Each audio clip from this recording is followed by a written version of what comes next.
bien dit dans le thème, d'accord, le mystère de la manifestation du troisième but, d'accord, identifié dans les Saintes Écritures, identifiable dans les Saintes Écritures, que le Seigneur a annoncé à travers William Branham dans le siècle passé. Amen. Et ça fait mal au cœur quand il siècle passé. Bon, c'est trop dire les choses directement. Oui, mais je le dis parce que ça rentre très bien dans l'esprit des gens.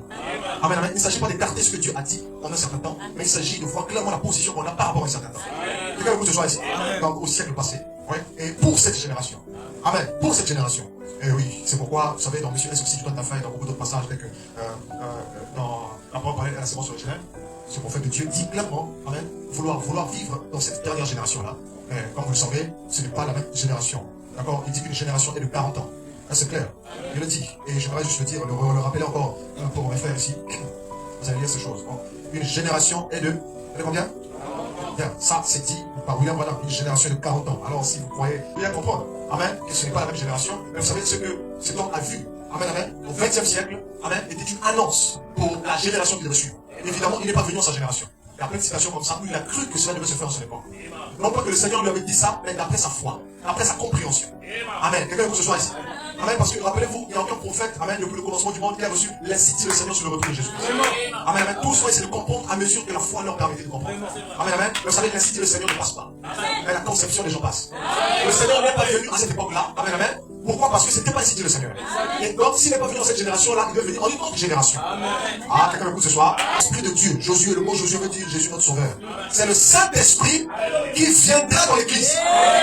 Ce n'est pas une organisation, mais c'est le Saint-Esprit qui viendra parmi les gens et il la préparera à monter, à traverser le Jourdain. Bon, alors il dit ça le 30 juillet 1961, amen, que le Saint-Esprit viendra dans l'église. Hein?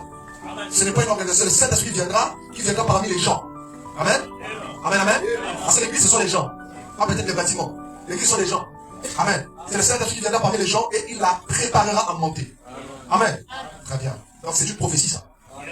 Amen. Ouais, c'est un peu. Regardez, sa propre génération est passée. Montrez-moi donc comment est-ce que le Saint-Esprit a pris cette génération et l'a fait monter là-bas. Amen, amen. Donc ça veut dire que cette prophétie-là, cette parole-là doit être accomplie. C'est que le Saint-Esprit doit venir dans l'église. Amen. Amen, amen. Il doit venir pour but. Il peut être là sans manifester un but. Le Saint-Esprit est avec les enfants d'Israël jusqu'à ce que le temps soit accompli pour la sortie. Et c'est la même chose ici, le Saint-Esprit qui viendra parmi les gens et qui la préparera à monter. Il dit ça, c'est la dispensation de Josué. Le Saint-Esprit qui viendra. Il dit, montre-moi jusqu'où c'est accompli.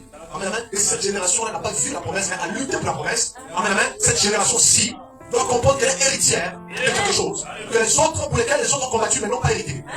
Quelqu'un écoute ce soir ici. Ah oui, c'est pourquoi il faut toujours regarder de l'avant. C'est pourquoi il faut toujours quoi? Ah oui, c'est pourquoi il dit dans question et réponse ici, du 15 mai 1954, il dit ceci. Amen. Dieu n'a pas égard à une génération passée. Hein, il n'a pas égard. Ça veut dire que Dieu s'en fout d'une génération passée. Peu importe combien vous avez de grandes choses qui se sont passées, il y a eu de grands prophètes, il y a eu de grands prophètes qui est arrivé, mais les grandes choses, Dieu s'en fout des générations passées. Il dit, donc, Dieu n'a pas égard à une génération passée. Vous marchez droit, sinon vous êtes exclus du royaume. Voilà tout, assurément. C'est assez percutant, mais c'est bon pour vous. Alors maintenant, si vous n'appliquez pas ça maintenant là, amen, c'est que cette parole est complètement fausse. Vous êtes dans une autre génération et vous dites que vous êtes toujours l'ancien. Amen, amen. Non, non, non, regardez les choses. Même Josué, qui était dans l'ancienne génération, amen, amen, devait reconnaître qu'il était dans une nouvelle génération. Et il ne veut pas la nouvelle génération pour le faire entrer. Est-ce que quelqu'un m'écoute ce soir? C'est une réalité. Regardez droit, vous êtes exclus du royaume. Ça n'a aucun égard à une génération passée. Vous n'avez pas cru. Ah oui, je vous ai. Alors, ça sonne très fort lorsque vous appliquez la parole à vous-même, n'est-ce pas? Vous savez bien appliquer la parole aux autres, n'est-ce pas? Amen, amen. Mais n'essaie d'appliquer d'abord ton médicament sur toi-même. Avant de chercher à guérir les autres. Parfois, tu peux nommer spirituel, tu veux pas te soigner, tu veux soigner les autres. Prends le même remède que tu appliques aux autres, applique ça à toi. Qu'est-ce que c'est que l'organisation? Qu'est-ce que c'est que la dénomination? Qu'est-ce que c'est qu'une génération? Ce que tu enseignes aux autres pentecôtistes pour leur dire, ils étaient une autre génération, ils ont rejeté le message. La même chose, même on dit qu'il y a 40 ans. C'est dans cette génération-là. Amen, amen. Et maintenant, tu ne veux pas appliquer ça pour toi. Alors que lui-même, il a dit ça. Amen, amen. Je ne veux pas témoigner pour une autre génération. Il dit que s'il y a une autre génération, amen, amen, elle nous dépassera. Amen. C'est la vérité. Nous sommes une autre génération. Parce que c'est dans une langue inconnue. Mais j'étais là. Et j'ai vu cela devant mes yeux.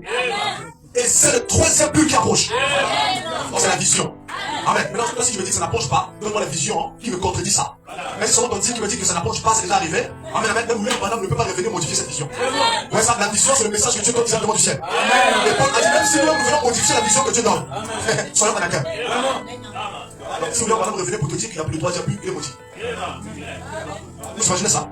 Amen, amen. Cette vision, c'est le Père qui lui a donné. C'est l'autorité céleste. Et dans cette vision, il dit, je regardais. Amen, amen. Vous voyez ça? Il dit que j'étais là, j'ai vu sur devant mes yeux. Qu'est-ce qu'il a vu devant ses yeux?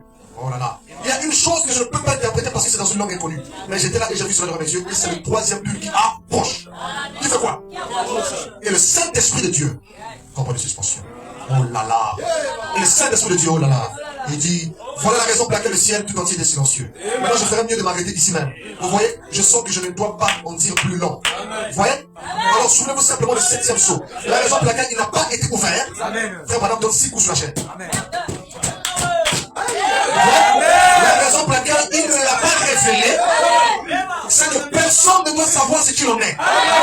Au 20e siècle, vous êtes le plus grand prophète qui a marché sur la terre. Amen, amen. Juste avant ce moment-là. Mais je vous dis que le plus petit de l'Europe est déjà plus grand que lui. Amen, amen. Oh. Non, c'est la vérité. Sinon, j'ai oublié la vérité. Amen, amen. Oui, oui, le plus petit dans le royaume. Amen. Il a dit ceci, j'étais là. Amen. Et ils étaient 7. 7 anges dans la vision. Amen. Jésus ils étaient 7. Mais il y a quelqu'un qui me frappait le plus. On avait un ange un peu étrange. Il était remarquable.